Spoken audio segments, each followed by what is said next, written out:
동해안 지역에 대형 산불이 잇따라 발생해 이틀째 진화 작업이 벌어지고 있습니다. 강릉 대관령에서 산불이 나서 민가까지 덮치면서 지금까지 30채가 불에 타기도 했는데요. 네, 소방당국은 큰 불길을 잡고 현재 잔불을 제거하고 있습니다.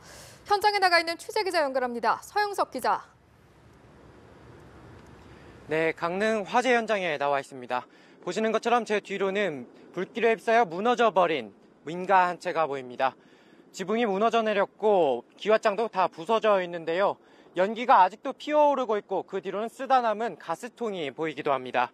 강원도 영동 지역에 강풍주의보와 건조경보가 발효된 가운데 강릉과 삼척 등에서 발생한 산불이 민가가 있는 지역까지 피해를 준 겁니다. 불길은 어제 오후 3시 반쯤 강원 강릉시 성산면 어을리 야산에서 시작됐는데요. 민가 30채를 집어삼키고 50헥타르, 축구장 70개 면적에 해당하는 강릉의 산림을 태우고서야 큰 불길은 잠잠해졌습니다. 지난밤에는 강릉교도소 인근까지 불길이 번지자 교도소 내 재소자 330명을 영월교도소 등으로 옮기는 방안까지 검토됐고 한때 동해고속도로 일부 구간을 통제하기도 했습니다. 주민들에게 긴급 대피 명령도 내려졌는데 현재 상황은 어떻습니까?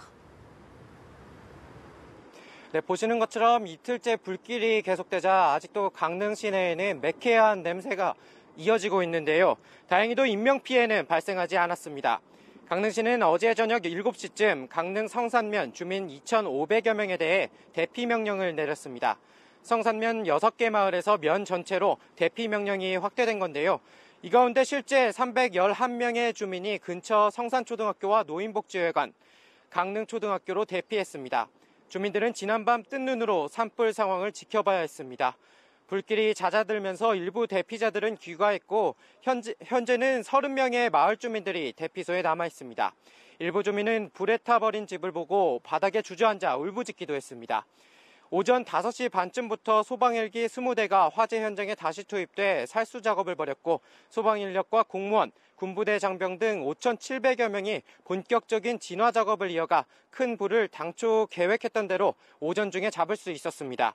다만 잔불이 아직 군데군데 남아있고 건조한 날씨에 바람이 불어 아직 안심하긴 이른 상황입니다. 산림과 소방당국은 산불을 진화하는 대로 정확한 화재 원인 조사를 벌일 예정입니다. 강릉 화재 현장에서 연합뉴스TV 서영석입니다.